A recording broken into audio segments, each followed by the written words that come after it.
नमस्कार, जय हिंद। मैं अंकित मिश्र स्वागत करता हूं आपका अपने चैनल एग्जाम तक पर। दोस्तों, सीएचएस के प्रैक्टिस सेट 6 को लेकर एक बार फिर से मैं आप सबके बीच उपस्थित हूं और आज के इस प्रैक्टिस सेट में हम देखने वाले हैं फिजिक्स के कुछ मोस्ट इंपॉर्टेंट क्वेश्चन। और दोस्तों, आज जो मैं आपके भौतिक विज्ञान के क्वेश्चन कराने वाला हूं, ये ऐसे प्रश्न रहे हैं जो पिछले कई सालों से बार बार रिपीट होते रहे हैं और इस बार भी पूछने के पूरे चांसेस है। तो एक एक क्वेश्चन आप महत्वपूर्ण तरीके से बिल्कुल ध्यान से देखेंगे और एक भी क्वेश्चन आप मिस नहीं करेंगे, क्योंकि एक एक क्वेश्चन मोस्ट इंपॉर्टेंट है। चलिए दोस्तों, आज की इस वीडियो की शुरुआत करते हैं। तो यहाँ पर दोस्तों अपने पहले क्वेश्चन की तरफ चलेंगे कि प्रकाश के एक माध्यम से दूसरे माध्यम में गुजरने पर उसकी दिशा में होने वाले परिवर्तन की घटना को क्या कहते हैं? अपवर्तन, विवर्तन, संचरण या फिर कोई विकल्प सही नहीं। दोस्तों, अगर आपने प्रकाश के बारे में पढ़ा होगा तो आपको पता ही होगा कि जो प्रकाश की किरणें होती हैं जब एक माध्यम से दूसरे माध्यम में प्रवेश करती हैं तो अपनी दिशा में क्या होता है दोस्तों? परिवर्तन हो जाता है। उनकी दिशा में क्या हो जाता है दोस्तों? उनकी दिशा में परिवर्तन हो जाता है और इसी परिवर्तन की घटना को क्या कहते हैं, यही आपसे पूछा गया है, जो क्या है बहुत ज़्यादा इंपॉर्टेंट क्वेश्चन है। और दोस्तों जान लीजिए कि प्रैक्टिस सेट फर्स्ट में भी हमने कुछ साइंस के क्वेश्चन किए थे, लेकिन वहाँ पर दोस्तों आपके मिक्स क्वेश्चन थे, फिजिक्स के भी, केमिस्ट्री के भी और आपके बायो के भी। और यहाँ पर दोस्तों आप प्रैक्टिस सेट 6 में दोस्तों हम केवल और केवल फिजिक्स के क्वेश्चन करेंगे, जिससे ज़्यादा से ज़्यादा फिजिक्स क्वेश्चन पर चर्चा कर सकें।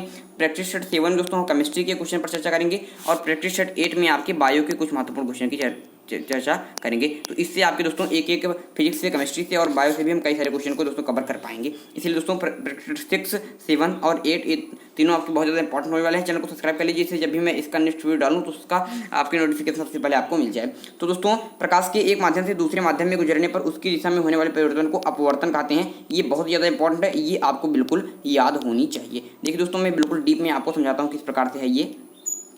कि दोस्तों इस प्रकार से, जैसे अगर ये आपका बाल्टा है और इसमें क्या दोस्तों आपके पानी रखा हुआ है, ये कोई बाल्टी है, इसमें क्या दोस्तों क्या है आपका, जिसमें ये बिल्कुल आपका पानी से भरा हुआ है।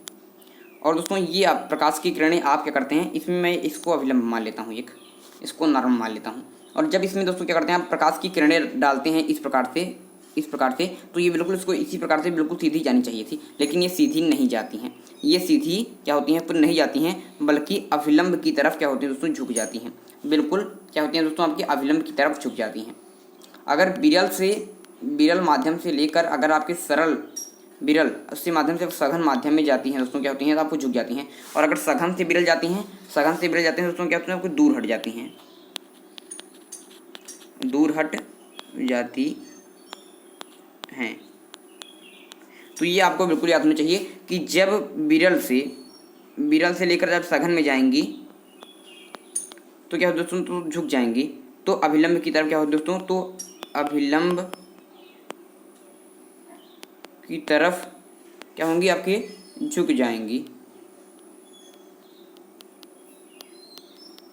और दोस्तों क्या दोस्तों, अगर आपके सघन से विरल की तरफ जाएंगी तो क्या हो जाएंगे, दूर हट जाएंगी। इसका कारण है क्योंकि विरल में दोस्तों कोई भी चीज़ होगी, अगर विरल में चल रही है तो उसका क्या दोस्तों, प्रकाश भी है अगर विरल में चलता है, निर्वात में चलता है, तो उसका जो होता है दोस्तों, उसकी जो गति होती है बिल्कुल ज़्यादा होती है। और जब सघन माध्यम में आता है तो उसकी जो स्पीड होती है वो कम हो जाती है, और स्पीड कम हो जाती है इसी तरफ, इसलिए क्या होता है दोस्तों, इसीलिए आपके ये अभिलंब की तरफ झुक जाता है। और दोस्तों जब विरल से और दोस्तों क्या होता है, जब दोस्तों आपके सघन से विरल की तरफ जाता है तो दोस्तों कम वेग आपके रहता है, जब ज़्यादा वेग पाता है तो दूर हट जाता है, दूर जाने लगता है। तो ये बिल्कुल इसका कारण है, ये आपको याद होना चाहिए। और इसीलिए दोस्तों जब आप प्रकाश डालते हैं तो इसका इस तरफ झुक जाना, आपकी उसकी दिशा को चेंज कर लेना, इसी को आपके अपवर्तन कहते हैं। ये आपसे बहुत बार परीक्षा में पूछा गया है, अपवर्तन क्या है, तो इसका उत्तर यही हो जाएगा। दोस्तों इसके बहुत ज़्यादा इंपॉर्टेंट है, बहुत ज़्यादा इसके एग्जाम्पल भी हैं जो बहुत ज़्यादा पूछे जाते हैं। कि जैसे दोस्तों अगर पानी में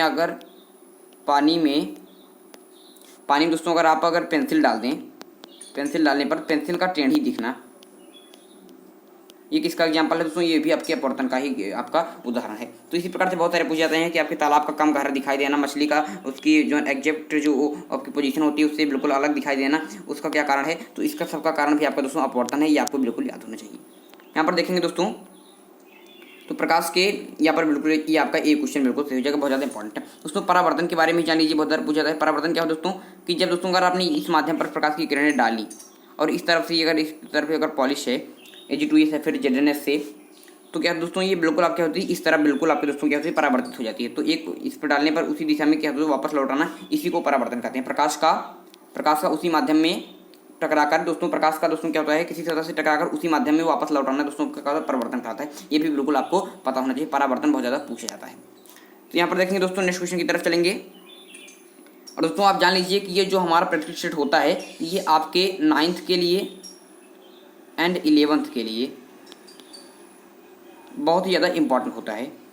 6 वालों के लिए थोड़ा कम इंपॉर्टेंट होता है, क्योंकि यहाँ पर जो हम क्वेश्चन करते हैं थोड़े लेवल के क्वेश्चन करते हैं, तो जो आपके क्लास 6 वालों के लिए थोड़ा कम इंपॉर्टेंट होता है। देख वो भी सकते हैं, लेकिन ज़्यादा इंपॉर्टेंट 9th और 11th वालों के लिए ही है, क्योंकि यहाँ पर क्वेश्चन के लेवल थोड़े हाई रहते हैं। तो यहाँ पर देखेंगे कि प्रिज्म से गुजरने पर प्रकाश का कौन सा रंग सबसे अधिक विचलन दर्शाता है। तो प्रिज्म से गुजरने पर प्रकाश का कौन सा रंग सबसे अधिक विचलन दर्शाता है। दोस्तों आप जानते होंगे कि जब इस प्रकार से अगर प्रिज्म है, इस प्रकार से कोई प्रिज्म है, और जब इस पर आप क्या करते हैं दोस्तों, जब इस पर दोस्तों आप प्रकाश की किरण डालते हैं तो ये 7 रंगों में विभाजित हो जाता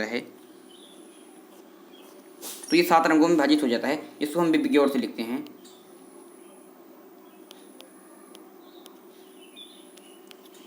तो इन्हीं 7 रंगों में विभाजित हो जाता है। दोस्तों अगर आप प्रकाश को लेते हैं, अगर आप किसी भी आपके श्वेत लाइट को अगर आप किसी प्रिज्म पर आपको क्या करते हैं गुजारते हैं, तो प्रिज्म पर पड़ने के बाद उस 7 रंगों में विभाजित हो जाती है। और उन 7 रंग कौन कौन से हैं उसको विज्ञ ओर से याद रखा जाता है। वी से आपका होता है दोस्तों बैगनी, वायलेट कलर, फिर आपका दोस्तों ये होता है इंडिगो, जिसको कहते हैं दोस्तों आपके ब्लू होता है, फिर ग्रीन होता है, येलो होता है, ऑरेंज होता है, फिर आपका रेड होता है। तो ये आपका होते हैं दोस्तों वायलेट, आपके Indigo, blue, green, yellow, orange, red, यही आपके 7 रंगों में क्या होता है दोस्तों, आपके उस श्वेत प्रकाश आपके क्या होता है दोस्तों विभाजित हो जाता है। तो पूछ रहा है कि प्रिज्म से गुजरने पर प्रकाश का कौन सा रंग सबसे अधिक विचलन दर्शाता है, इसमें सबसे अधिक विचलन कौन सा दर्शाता है।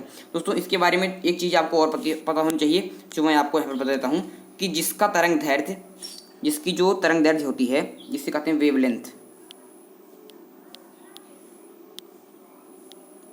जिसकी जो दोस्तों वेवलेंथ होती है, जिसकी वेवलेंथ जितना ही ज़्यादा होगी उसका विचलन उतना ही कम होता है। तो आप जान लीजिए दोस्तों, आपको पता होना चाहिए कि जो बैगनी कलर होता है, यहाँ पर देखिए, यहाँ पर दोस्तों जो आपका बैगनी कलर होता है, बिल्कुल आराम से बिल्कुल समझेंगे दोस्तों। हम एक क्वेश्चन पर कम ही क्वेश्चन करेंगे, लेकिन जो क्वेश्चन करेंगे फुल डिटेल में करेंगे, जिससे आपको उससे संबंधित अगर कोई अन्य भी क्वेश्चन बने तो आपसे आसानी के साथ कर सकें। तो जान लीजिए कि जो बैगनी होता है, इसकी जो वेव लेंथ होती है क्या दोस्तों, ये आपके दोस्तों बहुत ही कम होती है। इसकी क्या दोस्तों, इसकी जो वेव लेंथ होती है क्या दोस्तों बहुत ही कम होती है। और दोस्तों जो आपका रेड कलर होता है, जिसे कहते हैं दोस्तों आपके लाल कलर, इसकी दोस्तों जो वेव लेंथ होती है, इसकी होती है बहुत ही ज़्यादा होती है। इसकी वेवलेंथ दोस्तों 7200 एंगस्ट्रम होती है। इसकी जो वेवलेंथ होती है दोस्तों 7800 एंगस्ट्रम होती है। और जो बैगनी होती है इसकी आपके 3900 एंगस्ट्रम होती है। तो इतना अंतर समझ लीजिए। तो ये जो दृश्य प्रकाश होते हैं विवग्योर से जिसे हम रटते हैं, उसमें जो बैगनी कलर होता है इसका सबसे कम तरंग दैर्ध्य होता है, सबसे कम तरंग दैर्ध्य आपका बैगनी का ही होता है, आपके 3900 एंगस्ट्रम। और जो लाल होता है इसका सबसे ज़्यादा तरंग दैर्ध्य वेवलेंथ होता है 7800 एंगस्ट्रम। तो मैंने आपको बताया था कि जिसका तरंग दैर्ध्य जितना ही ज़्यादा होगा उसका जो विचलन होता है वो सबसे कम होता है। तो आपसे सबसे अधिक विचलन पूछा गया है, तो सबसे अधिक विचलन किसका होगा, जिसका सबसे कम तरंग दैर्ध्य होगा। सबसे कम तरंग दैर्ध्य किसका है आपका दोस्तों, वेवलेंथ किसका, बैगनी का है, तो इसका ही विचलन सबसे अधिक होता है। तो यहाँ पर दोस्तों आपका बिल्कुल सी विकल्प सही जाएगा कि बैगनी जो होती है इसका जो विचलन होता है ये सबसे अधिक होता है। ये बहुत ज़्यादा इंपॉर्टेंट क्वेश्चन है और ये क्वेश्चन आपको बिल्कुल याद होना चाहिए। और दोस्तों यहाँ पर अगर आपसे पूछ लेता कि प्रिज्म से गुजरने पर प्रकाश का कौन सा रंग सबसे कम विचलन करता है तो क्या लगाते, तब आप दोस्तों लाल लगाते। ये बिल्कुल आपको पता होना चाहिए। नेक्स्ट क्वेश्चन की तरफ चलेंगे। नेक्स्ट क्वेश्चन है आपका कि अवतल लेंस, ये भी प्रकाश से चैप्टर से क्वेश्चन है दोस्तों। अगर आप फिजिक्स से क्वेश्चन पूछ जाते हैं तो उसमें दोस्तों आपके 90% चांसेस रहते हैं कि आपके प्रकाश से क्वेश्चन पूछे जाएं, ये क्योंकि बहुत ज़्यादा इंपॉर्टेंट चैप्टर है। तो यहाँ से जितने भी क्वेश्चन आपको कराए जा रहे हैं ये एक एक क्वेश्चन आपको मोस्ट इंपॉर्टेंट है, तो एक एक क्वेश्चन आपको याद होनी चाहिए। तो यहाँ पर क्वेश्चन है कि अवतल लेंस से हमेशा निम्नलिखित में से कौन सा प्रतिबिंब बनता है। दोस्तों सबसे पहले आप जान लीजिए कि लेंस और दर्पण के बारे में। एक होता है लेंस, एक होता है दर्पण, ये इन दोनों में अंतर होता है, नाम वही होते हैं। एक होता है दोस्तों आपके अवतल दर्पण, यहाँ पर देखिए थोड़ा सा यहाँ पर देखने का प्रयास कीजिएंगे कि एक होता है दोस्तों आपका लेंस, एक होता है दर्पण। इन दोनों दोस्तों जमीन आसमान का आपका अंतर होता है, लेकिन लोग समझ नहीं पाते क्योंकि नाम वही होता है। एक होता है दोस्तों आपके अवतल लेंस, एक होता है उत्तल लेंस, और इसमें भी एक होता है आपकी उत्तल दर्पण, एक होता है आपके अवतल दर्पण। और जो प्रतिबिंब बनने की क्रिया, जो इमेज बनने की क्रिया है, ये लेंस और दर्पण में बिल्कुल अपोजिट होती है। क्या दोस्तों बिल्कुल अपोजिट होती है।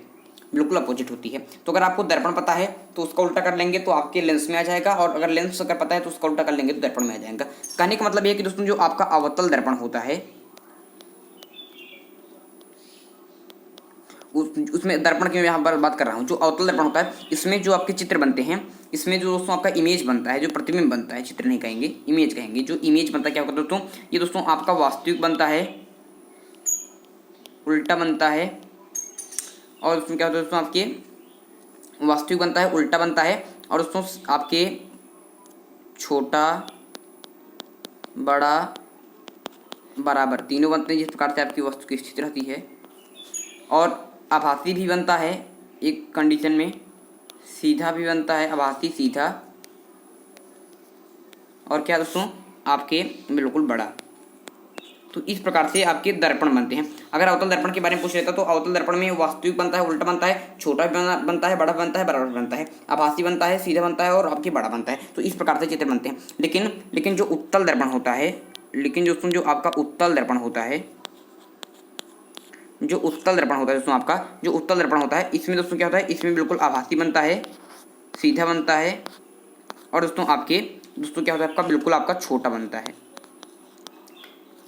तो मैंने बताया कि दर्पण के बाद जब बात करूंगा आपके लेंस की, दर्पण के बाद जब बात करूंगा लेंस की, तो इसमें ठीक अपोजिट हो जाएगा। मतलब जो आपके उत्तल दर्पण में होता था वो अवतल लेंस में होगा, और जो अवतल दर्पण में होता था वो उत्तल लेंस में होगा। तो आपसे अवतल लेंस के बारे में पूछा गया था, जो उत्तल दर्पण की प्रकृति होती है वो आपके अवतल लेंस में आ जाएगी। तो यहाँ पर क्या बनेगा, आभासी, सीधा और छोटा। देखते हैं दोस्तों किस विकल्प में है।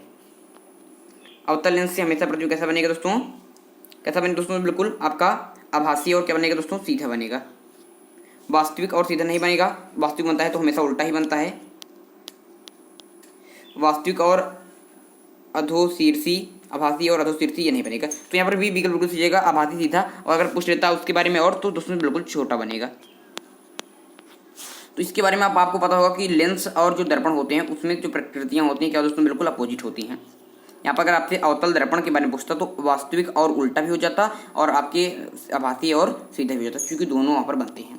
यहाँ पर नेक्स्ट क्वेश्चन की तरफ चलेंगे दोस्तों। नेक्स्ट क्वेश्चन है कि वह तापमान जिसका पाठ्यांक फ़ारेनहाइट और सेल्सियस दोनों पैमाने पर वही होता है वो कौन सा तापमान है। दोस्तों आपको ऐसा तापमान बताना है जिस पर फ़ारेनहाइट और सेल्सियस दोनों का पैमाना दोस्तों बिल्कुल सेम रहता है। दोस्तों आपको पता होगा कि जब आपके जो मनुष्य का समान तापमान होता है, जो मनुष्य का क्या होता है दोस्तों बिल्कुल नॉर्मल टेम्परेचर होता है, सामान्य तापमान, और डिग्री सेल्सियस में बात करेंगे तो 37, और डिग्री फ़ारेनहाइट में बात करेंगे तो 98.6 फ़ारेनहाइट होता है। कहने का मतलब कि आपके डिग्री सेल्सियस और फ़ारेनहाइट में बहुत ज़्यादा अंतर होता है। तो ऐसा कौन सा दोस्तों आपका वैल्यू आ जाएगी जिसमें ऐसा कौन सी वैल्यू मैं रख दूँ जिसमें कि आपका उतना ही तापमान आपके सेल्सियस में भी हो, उतना ही तापमान आपके फ़ारेनहाइट में भी हो। यही आपको बताना बहुत ज़्यादा दोस्तों सिलेक्टेड और बहुत ज़्यादा दोस्तों फेवरेट क्वेश्चन है। मुझे लगता है कि बहुत सारे लोगों को इसको पता भी होगा, क्योंकि ऐसे क्वेश्चन आपको पता ही होने चाहिए, बहुत ज़्यादा सिंपल से ये क्वेश्चन है। तो यहाँ पर दोस्तों बिल्कुल सही उत्तर हो जाएगा आपका ऑप्शन बी, -40 डिग्री। ये -40 डिग्री सेल्सियस का मान और फ़ारेनहाइट का मान दोनों क्या बिल्कुल सेम होते हैं। ये आपको पता होना चाहिए, बहुत ज़्यादा इंपॉर्टेंट है। चलिए आगे चलते हैं। यहाँ पर नेक्स्ट क्वेश्चन तरफ चलेंगे कि काले वस्त्रों के मुकाबले श्वेत वस्त्र शीतल क्यों होते हैं। जो काले वस्त्र होते हैं इनके मुकाबले में अगर श्वेत वस्त्र की बात करता हूँ तो वे शीतल होते हैं। इसलिए लोग कहते हैं कि आपके गर्मी के दिनों में आप उसमें सफ़ेद कपड़े पहनिए, क्योंकि वो आपके शीतल होते हैं। अगर काले कपड़े पहनेंगे तो आपको ज़्यादा गर्मी लगेगी। इसका कारण क्या है, यही आपसे पूछ रहा है। चलिए देखते हैं विकल्प कौन कौन से हैं। विकल्प हैं कि अपने पास पहुंचने वाली सभी प्रकाश को अवशोषित कर लेते हैं। जो आपके काले वस्त्र के मुकाबले श्वेत वस्त्र शीतल के होते हैं, क्योंकि आपको बताना है कि ये अपने पास पहुँचने वाले सभी प्रकाश को अवशोषित कर लेते हैं। बिल्कुल नहीं, ये बिल्कुल गलत है। उनके पास जो भी प्रकाश पहुंचता है उसे वे परावर्तित कर देते हैं। यही बिल्कुल सही उत्तर हो जाएगा। प्रकाश भेदन नहीं होने देते हैं, ये नहीं उत्तर सही हो जाएगा। प्रकाश को पूर्णतः शीतल कर देते हैं, ऐसी कोई सी प्रकृति उनके पास नहीं है। अपने पास पहुंचने वाले सभी प्रकाश को अवशोषित कर लेते हैं, ये भी नहीं करते हैं। वो अपने पास पहुंचने वाले जो श्वेत प्रकाश होते हैं, जो श्वेत वस्त्र होते हैं, क्या करते हैं दोस्तों, जो श्वेत वस्त्र होते हैं ये इनके ऊपर कोई भी अगर प्रकाश पड़ता है तो उसे तुरंत ही दोस्तों क्या करते हैं, रिफ्लेक्ट कर देते हैं, परावर्तित कर देते हैं, जिसकी वजह से इनके अंदर कोई भी गर्मी आपकी नहीं आ पाती है। वो अगर पूछ लेता कि दोस्तों आपके सर्दी के दिनों में आप लोग काले वस्त्र पहनते हैं, क्योंकि क्या करते हैं कि काले वस्त्र दोस्तों गर्म होते हैं। काले वस्त्र क्या होते हैं, गर्म होते हैं। इसका कारण क्या है, क्योंकि उनके प्रकाश जो काले वस्त्र होते हैं क्योंकि जो आपके काले वस्त्र होते हैं उनके ऊपर जो भी प्रकाश पड़ता है दोस्तों क्या करते हैं, उसे दोस्तों आपको क्या करते हैं, अवशोषित कर लेते हैं। क्या करते हैं, अवशोषित कर लेते हैं, सबको अवशोषित कर लेते हैं, जितने भी प्रकाश पड़ेंगे सबको अवशोषित कर लेंगे, तो इसलिए गर्म होते हैं। वो परावर्तित कर देता है, इसलिए क्या होता है, वो शीतल होता है। तो यहाँ पर बिल्कुल भी विकल्प हो जाएगा कि अपने पास पहुँचने वाले सभी प्रकाश को क्या करते हैं, परावर्तित कर देते हैं।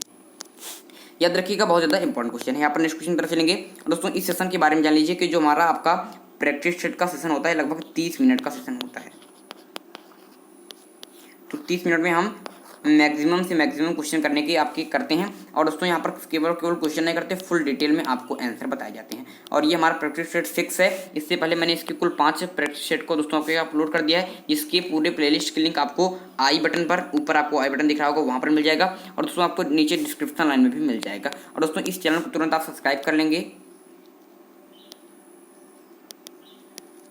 क्योंकि जब भी मैं इसका नेक्स्ट प्रैक्टिस सेट डालूं तो उसका नोटिफिकेशन आपको सबसे पहले मिल जाए। और इस वीडियो को लाइक करेंगे। और हाँ दोस्तों, सबसे ज़्यादा शिकायत आपकी ये है कि आप लोग इस जो पूरा सेशन चलता है इसके शुरुआती कुछ मिनट तो देखते हैं और पूरा अंत तक वीडियो नहीं देखते हैं। तो आप जान लीजिए कि एक क्वेश्चन मोस्ट इंपॉर्टेंट, अगर आपने एक भी क्वेश्चन मिस कर दिया तो समझ लीजिए अगर वही क्वेश्चन आपके एग्जामिनेशन में आ जाए तो जो साथी आपके इस पूरा सेशन देख रहे हैं वो तो कर लेंगे, आप नहीं कर पाएंगे, तो वहाँ पर आप मात खा जाएंगे। इसलिए जब मैं आपको ये वीडियो डालता हूँ तो आपको पूरा अंत तक देखना चाहिए।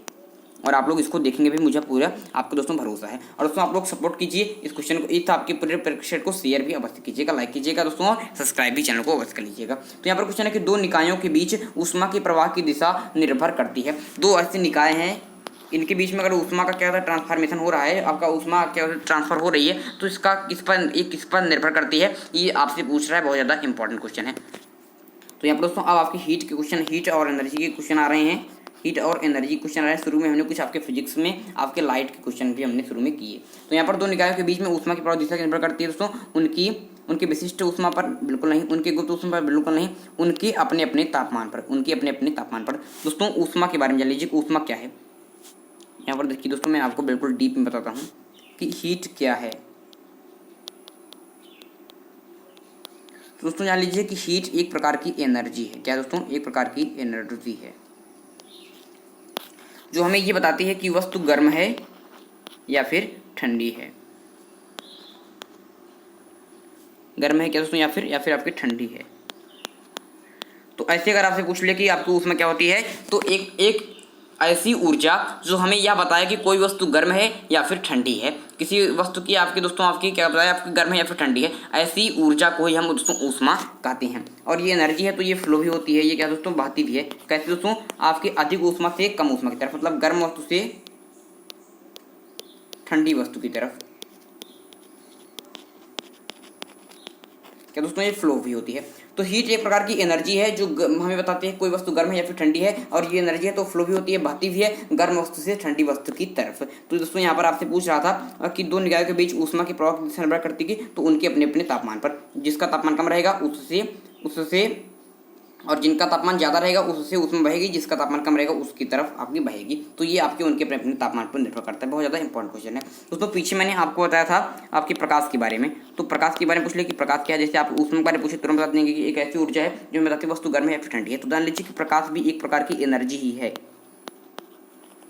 एक प्रकार की ऊर्जा ही है। लेकिन करती है, ये बताती है वस्तु को दिखने में मदद करती है, वस्तु को दिखने में मदद करती है।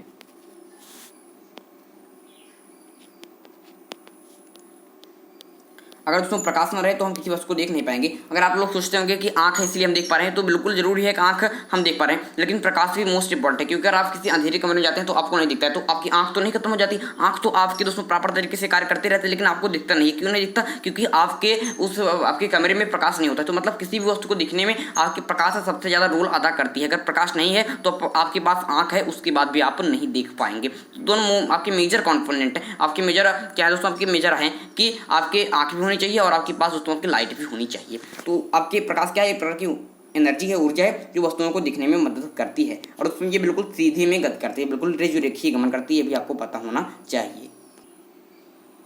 चलो दोस्तों समय ना बर्बाद करते हुए अपन नेक्स्ट क्वेश्चन तरफ चलते हैं। अपन नेक्स्ट क्वेश्चन है कि निम्न में से किसमें संवहन होता है। दोस्तों संवहन किसमें होता है। दोस्तों जो एनर्जी होती है अलग अलग आपके मैटर में, अलग अलग आपके पदार्थ में अलग अलग दिशा से फ्लो होती है, अलग अलग दिशा से प्रभावित होती है। तो दोस्तों जो ठोस होता है इसमें चालन होता है। चालन का मतलब होता है जैसे इस प्रकार से दोस्तों आप है, एक आपका डंडा है, मैंने मान लिया कि ये फिर लोहे का एक रॉड है और यहाँ पर दोस्तों आपकी बिल्कुल आपका आग चल रही है। यहाँ पर इसको आप गर्म कर रहे हैं, तो इसमें अगर छोटे छोटे क्या दोस्तों मॉलिक्यूल होते हैं, आप पता होगा कि इसमें छोटे छोटे क्या होते हैं, कण होते हैं।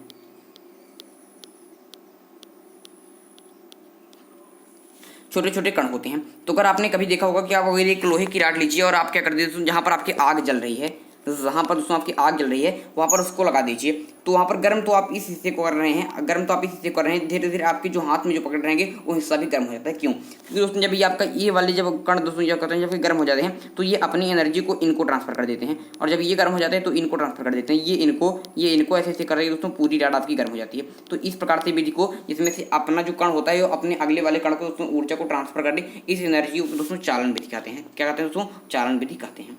और देखिए दोस्तों, जो द्रव होते हैं और जो गैस होते हैं, जैसे द्रव की बात करूंगा, अगर आपने यहाँ पर दोस्तों जैसे आपकी आग जल रही है, मान लिया यहाँ पर आपकी आग जल रही है और यहाँ पर दोस्तों आपने एक कढ़ाई में दोस्तों क्या रखा है, तेल रखा है, या फिर कढ़ाई में आपने पानी रखा है, इसको क्या कर रहे हैं आप, गर्म कर रहे हैं। तो इसमें क्या होता है दोस्तों, मैं आपको बताता हूँ इसमें क्या होता है दोस्तों। इसमें जैसे आपके पानी है, इसके जो छोटे छोटे मॉलिक्यूल हैं इस प्रकार से, तो क्या होता है जब ये यहाँ से गर्म होते हैं तो आपके ये एनर्जी को लेकर ऊपर की तरफ चले जाते हैं, क्योंकि ये जब एनर्जी इनके अंदर आ जाती है, जब इनके अंदर ऊष्मा आ जाती है तो हल्के हो जाते हैं, तो ऊपर चले जाते हैं, और ऊपर वाले आपके नीचे आ जाते हैं। ये भी गर्म होते हैं, यहाँ पर देखिए कि ये गर्म हुए ऊपर चले गए, और ये ऊपर वाले क्या नीचे आ गए, जब ये गर्म हुए तो ये भी ऊपर चले गए, फिर नीचे वाले यहाँ आ गए। इस प्रकार से जो एनर्जी लेकर ये ऊपर चले जाते हैं। तो ये कौन सा होता है, जिसमें आपके जो कण होते हैं ये एनर्जी लेकर आपके दोस्तों क्या करते हैं, कोई एनर्जी लेकर दोस्तों आपके एनर्जी लेकर हट जाते हैं। उसके बाद नया आपका कण आ जाता है, वो भी एनर्जी लेता है, वो भी हीट लेता है, वो भी ऊपर चला जाता है। तो इस प्रकार को बीच को संवहन कहते हैं। और ये जो संवहन होता है ये द्रव और गैस दोनों में होता है। तो अगर चालन के बारे में पूछे तो केवल और केवल ठोस में होता है, द्रव के बारे में पूछे तो द्रव में संवहन होता है, और गैस में भी आपको संवहन होता है। ये आपको पता होना चाहिए। और जो दोस्तों जो और आपके जो दोस्तों जो जिसका तापमान, जिस भी चीज़ का तापमान अगर 800 डिग्री सेल्सियस से ज़्यादा है तो विकिरण उत्पन्न करते हैं। जिससे दोस्तों जो आपका सूर्य होता है, इसकी जो किरणें होती हैं वो विकिरण उत्पन्न करती हैं, और इनको चलने के लिए निर्वात में भी चल सकते हैं, मतलब किसी प्रकार के मीडियम की आवश्यकता नहीं होती। तो ये तीसरा होता है, जिसका तापमान 800 डिग्री सेल्सियस से ज़्यादा होता है, वो आपके विकिरण को उत्पन्न करते हैं। तो उनकी जो एनर्जी होती है बिल्कुल बिल्कुल आपके विकिरण में उठ के आती है। तो ये आपको पता होना चाहिए। देखिए यहाँ पर निम्न में से किसमें संवहन होता है, तो संवहन किसमें होता है, मैंने आपको बताया कि द्रवों और गैसों में होता है। ये बिल्कुल आपका बिल्कुल सही उत्तर जाएगा। केवल ठोसों और द्रवों में ऐसा कोई ऑप्शन नहीं है। अगर केवल ठोस होता है तो उसमें आपका चालन होता है। गैसों और ठोसों में ऐसा भी कोई ऑप्शन नहीं है। अगर गैसों में पूछे तो गैसों में संवहन और ठोसों में चालन होता है। तो ये बिल्कुल क्या दोस्तों बहुत ज़्यादा इंपॉर्टेंट क्वेश्चन है, ऐसे क्वेश्चन आपको पता होने चाहिए। तो चलिए अब नेक्स्ट क्वेश्चन की तरफ चलते हैं। नेक्स्ट क्वेश्चन है कि मृग मरीचिका बनाने वाली प्रघटना को क्या कहते हैं। मृग मरीचिका बनाने वाली प्रघटना को क्या कहते हैं दोस्तों। ये आपका मृग मरीचिका जो होती है, जैसे अगर आपने कभी कभी गर्मी के दिनों में अगर रेगिस्तान वगैरह आप जाएंगे तो वहाँ पर आपको दिखता रहेगा, क्या यहाँ पर दिखता रहेगा कि यहाँ पर पानी है, यहाँ पर पानी है, लेकिन आप जाएंगे यहाँ पर जब पहुँचेंगे तो यहाँ पर आपको पानी नहीं दिखेगा। फिर आपको लगेगा कि यहाँ पर पानी है, जब आप यहाँ पर हो जाएंगे तो यहाँ पर पानी रहेगा, उसके और आगे दिखेगा। मतलब ये आपका इसी कहते हैं मृग मरीचिका घटना। ये किसी कारण होती है दोस्तों, ये आपके पूर्ण आंतरिक परावर्तन कार्य होती है। क्या होता है, पूर्ण आंतरिक परावर्तन, टोटल इंटरनल रिफ्लेक्शन। तो ये आपको बिल्कुल इसको पता होना चाहिए, बहुत ज़्यादा इंपॉर्टेंट क्वेश्चन है। नेक्स्ट क्वेश्चन की तरफ चलेंगे। यहाँ पर दोस्तों जो प्रकाश चैप्टर होता है ये बहुत ज़्यादा इंपॉर्टेंट चैप्टर होता है। तो यहाँ पर एक बार मैं सोच रहा हूँ अगर आप लोग ज़्यादा से ज़्यादा सपोर्ट नहीं करते हैं, वरना मैं सोच रहा हूँ कि आपके प्रकाश से एक प्रकाश का अलग ही प्रैक्टिस सेट लाऊं, जिसमें आपके लगभग 50 क्वेश्चन आपके प्रकाश से यहाँ पर क्या कर दूँ, आपके पूर्ण करा दूँ। इससे प्रकाश से क्वेश्चन तो हर बार पूछा जाता है, तो अगर आपसे पूछा है तो आप इससे आसानी के साथ कर सकें। तो अगर आप लोग चाहते हैं कि मैं प्रकाश से पूरा एक स्पेशल वीडियो लेकर आऊँ तो हमें कमेंट बॉक्स में अवश्य बतलाइएगा। तो यहाँ पर नेक्स्ट क्वेश्चन की तरफ चलेंगे। नेक्स्ट क्वेश्चन है कि हर्ट्ज क्या मापने की यूनिट है। जो हर्ट्ज होती है क्या मापने की यूनिट है, ये आपसे पूछा गया है। आपके पास ऑप्शन है तरंगों की आवृत्ति, तरंग दैर्घ्य। तो दोस्तों तरंग दैर्घ्य सही नहीं होगा, क्योंकि तरंग दैर्घ्य को हम एंगस्ट्रम मापते हैं। ये आपको बिल्कुल आपने देखा कि तरंग दैर्घ्य वेवलेंथ को हम एंगस्ट्रम मापते हैं। जैसे लाल रंग की 7800 एंगस्ट्रम, और आपके बैंगनी रंग की हमने 3900 एंगस्ट्रम मापा। किसी में एंगस्ट्रम में किसको मापा, तरंग दैर्घ्य को, तो ये तो होगा नहीं। तरंगों की तीव्रता, तरंगों की स्पष्टता, इसमें जान लीजिए कि आवृत्ति जो होती है इसके मापने की यूनिट की हर्ट्ज होती है। और आवृत्ति क्या होती है, प्रति सेकंड दोस्तों जो आपका कंपन होता है, प्रति सेकंड होने वाला कंपन, या फिर प्रति सेकंड कंपनों की संख्या, सेकंड कंपनों की संख्या। इस प्रकार से जब आपके जब फ्लो होती है तो इसमें जो इस प्रकार से कंपन होता है, कितना कंपन हो रहा है, इसको अगर समय से भाग कर देंगे जितने समय हो रहा है तो आपकी आवृत्ति आ जाती है और इसको हर्ट्ज में मापा जाता है। ये दोस्तों आपके बहुत ज़्यादा इंपॉर्टेंट क्वेश्चन है, ये क्वेश्चन आपको बिल्कुल याद भी होना चाहिए, ये भी आपको याद होना चाहिए। इसके बाद देखिए दोस्तों यहाँ पर क्वेश्चन है कि एक्सरे की खोज किसने की थी। एक्सरे जो किरण होती है दोस्तों आपकी इलेक्ट्रोमैग्नेटिक वेव्स होती हैं और इसकी खोज किसने की आपसे पूछा गया है। एक्सरे बहुत ज़्यादा इंपॉर्टेंट है और बहुत बार पूछा भी गया है दोस्तों। एक्सरे की खोज मैंने भी कई बार क्वेश्चन में कराया है कि इसका आंसर हो जाएगा आपका दोस्तों रोएंटजन। और रोएंटजन को एक्सरे खोज करने के लिए भौतिकी का प्रथम नोबेल पुरस्कार भी मिला था। भौतिकी का प्रथम नोबेल पुरस्कार मिला था, ये भी आपको बिल्कुल पता होना चाहिए। बहुत बार पूछा था कि भौतिक विज्ञान का प्रथम नोबेल पुरस्कार किसको मिला, तो रोएंटजन को मिला, इसी एक्सरे खोज के लिए, इसी एक्सरे खोज के लिए, ये आपको पता होना चाहिए। तो चलिए अब नेक्स्ट क्वेश्चन की तरफ चलते हैं। यहाँ पर नेक्स्ट क्वेश्चन है दोस्तों मैरी जो क्यूरी होती हैं इनको भी नोबेल पुरस्कार मिला है और दोस्तों आपके भौतिकी का 2 बार नोबेल पुरस्कार मिला है, ये भी आपको पता होना चाहिए। रेडियम की खोज के लिए एक बार मिला था और एक बार रेडियो सक्रियता के लिए मिला था। तो ये इन्हें भौतिक विज्ञान का 2 बार नोबेल पुरस्कार मिला है, ये बहुत ज़्यादा पूछा था। यहाँ पर देखिए कि द्रव यांत्रिकी में मैक संख्या 1 होगी यदि वस्तु की गति डैश डैश डैश के बराबर हो। जो द्रव यांत्रिकी होती है इसमें मैक संख्या 1 होगी कब दोस्तों, मैक संख्या 1 किसकी गति दोस्तों, आपकी ध्वनि की गति होती है। तो ये बिल्कुल आपका सिविल हो जाएगा कि द्रव यांत्रिकी में मैक संख्या 1 होगी तब जब यदि वस्तु जो गति होती है ध्वनि की गति के बराबर होती है। ध्वनि की गति कितनी होती है, 332 मीटर प्रति सेकेंड, ये आपकी ध्वनि की गति होती है। और प्रकाश की गति की बात करेंगे तो 3 × 10⁸ मीटर प्रति सेकेंड। और इसको सबसे पहले किसने क्या दिया था, ये दोस्तों निर्वात में है। अलग अलग माध्यमों में अलग अलग होती है, निर्वात में सबसे ज़्यादा पूछी जाती है। तो निर्वात में जान लीजिए कि 3 × 10⁸ मीटर प्रति सेकंड, और इसको सबसे पहले रोमर नामक साइंटिस्ट ने ज्ञात किया था, ये आपसे पूछा जाता है। तो यहाँ पर सी विकल्प बिल्कुल सही हो जाएगा। यहाँ पर चलिए अब नेक्स्ट क्वेश्चन की तरफ चलते हैं और हमारे अब इसके सेशन में लगभग 4 मिनट का समय है, तो कुछ और महत्वपूर्ण क्वेश्चन कर लेते हैं कि एक पिंड तभी ध्वनि उत्पन्न करता है जब वह कंपन करता है। ये बिल्कुल डिफिकल्ट हो जाएगा, ये बहुत ज़्यादा इंपॉर्टेंट और बहुत ज़्यादा सिलेक्टेड क्वेश्चन है, ये आपको बिल्कुल याद होना चाहिए कि एक पिंड तभी ध्वनि उत्पन्न करता है, कब ध्वनि उत्पन्न करता है, जब आपके वह कंपन उत्पन्न करता है। जब वो कंपन करेगा, कोई भी चीज़ है जब वो कंपन करेगी तभी क्या होती है, तभी वो आपकी ध्वनि उत्पन्न करती है। तो अगर आपने ध्वनि के बारे में देखा हो, जब 2 वस्तु को टकराते हैं, जो कंपन करते हैं, तभी वो आपकी ध्वनि उत्पन्न कर पाती हैं, तभी वो ध्वनि उत्पन्न कर पाती हैं। इसीलिए दोस्तों आपके निर्वात में ध्वनि गति नहीं कर पाती है, क्योंकि वहाँ पर उसका कंपन ही नहीं होता। जब तक कंपन नहीं होगा तब तक वो ध्वनि उत्पन्न होगी ही नहीं। ये आपको पता होना चाहिए कि आपके कंपन करता है तभी ध्वनि उत्पन्न होती है, कोई भी पिंड हो।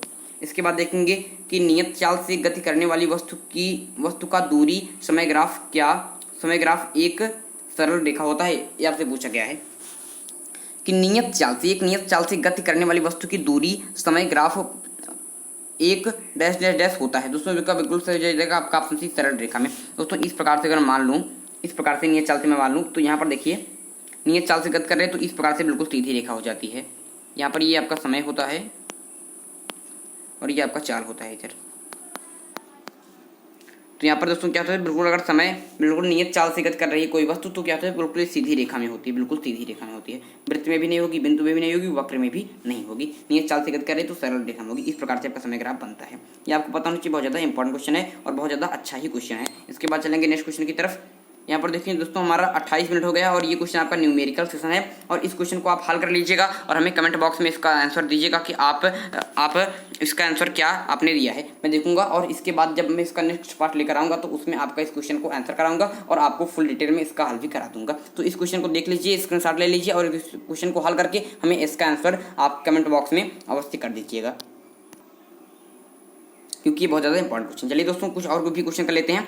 किसी उपग्रह में किसी अंतरिक्ष यात्री द्वारा गिराया गया चम्मच क्या होगा। किसी उपग्रह में उपग्रह में कोई अंतरिक्ष यात्री अगर उसके द्वारा अगर चम्मच गिरा दिया जाए तो क्या होगा दोस्तों, चम्मच फर्श पर गिर जाएगा, चल रहेगा, उपग्रह की गति का अनुसरण करता रहेगा कि स्पर्श रेखीय दिशा में चला जाएगा। दोस्तों याद रख लीजिएगा, अगर कोई उपग्रह में अगर कोई अंतरिक्ष यात्री अगर चम्मच गिरा जाता है तो जिस प्रकार से जिस गति में उपग्रह जाएगा उसी गति में वो भी जाएगा, वो उपग्रह की गति को अनुसरण करता रहेगा। ये आपको पता होना चाहिए, ये बिल्कुल याद होना चाहिए। ऐसे क्वेश्चन तो कुछ आपको याद कर लीजिए कि आपके उपग्रह में कोई अंतरिक्ष यात्री अगर चम्मच गिरा देता है तो उसी उपग्रह की गति का वो क्या करेगा, अनुसरण करेगा। इसके बाद दोस्तों आज का हमारा ये आपका बिल्कुल अंतिम क्वेश्चन है कि गैस भरे गुब्बारे का नाखून की तुलना में सुई से फटना आसान क्यों होता है। दोस्तों आपने देखा कोई अगर गुब्बारा जिसमें हवा भरी हुई है, जब उसको दोस्तों आप अगर नाखून से उसको फोड़ने का प्रयास करते हैं तो नाखून से वो उतना जल्दी नहीं फूट पाता है, लेकिन अगर सुई लाकर थोड़ा सा अगर आप हल्का भी अगर आपने छुआ दिया तो बिल्कुल फूट जाएगा। इसका कारण क्या आपसे पूछा गया है। आपके पास अपने गैस सुई के साथ अधिक प्रतिक्रियाशील होता है, बिल्कुल नहीं,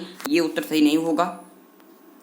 इसके बाद है कि सुई गुब्बारे पर जो सुई होती है गुब्बारे पर नाखून की तुलना में अधिक दाब डालती है। यही सही उत्तर हो जाएगा कि जो सुई होती है ये गुब्बारे पर नाखून की तुलना में अधिक दाब डालती है। ऐसा क्यों होता है तो इसके बारे में आप जान लीजिए कि प्रेशर के बारे में जान लीजिए कि दोस्तों एरिया के दोस्तों क्या होता है दोस्तों आपके रिवर्स एरिया के रिवर्स प्रोपोर्शनल होता है। जो आपका प्रेशर होता है ये एरिया के रिवर्स प्रोपोर्शनल होता है, मतलब कि एरिया जितनी ही कम रहेगी उतना ही प्रेशर ज़्यादा लगेगा। तो गुब्बारे की जो दोस्तों आपकी जो अगर नाखून सुई दिखी होगी, गुब्बारा तो जो आपका नाखून होता है तभी वो चौड़ा होता है, लेकिन अगर आपने सुई देखी होगी तो बिल्कुल पतला होता है और कोने में जाकर और पतला हो जाता है, जिसकी वजह से जितना ही उसका एरिया कम रहता है उतना ही प्रेशर ज़्यादा लगता है और दोस्तों आपके जो गुब्बारा होता है ये बहुत ही जल्दी फूट जाता है। तो ये आपको पता होना चाहिए, बहुत ज़्यादा इंपॉर्टेंट क्वेश्चन है। तो पर भी विकल्प हो जाएगा सुई जो होती है ये गुब्बारे पर नाखून की तुलना में अधिक दाब डालती है। तो यहाँ पर दोस्तों आज हमने फिजिक्स के कुछ लगभग मोस्ट इंपॉर्टेंट 20 क्वेश्चन कर लिए हैं। एक क्वेश्चन मैंने नहीं किया है, इस क्वेश्चन के बारे में जान लीजिए कि ये क्वेश्चन आपका न्यूमेरिकल सेशन का क्वेश्चन है और बहुत ही अच्छा क्वेश्चन है। इस क्वेश्चन को भी मैं करूँगा तो आपका समय ज़्यादा लगेगा, समय दोस्तों आपका ज़्यादा लगेगा और आप लोगों के लिए भी मैं देना चाहता हूँ कि आप लोग भी थोड़ा सा इस पर वर्क कीजिए, कार्य कीजिए कि आपको ये आएगा कि नहीं। अगर जिसको भी आ जाए वो हमें दोस्तों वो हमें कमेंट कर दीजिएगा कि इसका उत्तर ये होगा, और जब मैं नेक्स्ट वीडियो डालूंगा तो उनका नाम भी अवश्य मैं लूँगा और उनको बताऊंगा भी कि इन्होंने इसका सही उत्तर दिया था। जो भी सही उत्तर कर पाए कमेंट बॉक्स में हमें आंसर कर दीजिएगा, उनका नाम आपको नेक्स्ट वीडियो में मैं नाम भी लूँगा और बताऊँगा भी कि उन्होंने सही उत्तर दिया है, लेकिन जो सही उत्तर देगा उसी का। तो आप लोग इसका आंसर अवश्य कीजिएगा और दोस्तों नेक्स्ट पार्ट में मैं इसको बिल्कुल पूर्ण तरीके से इसको हल भी कराऊँगा।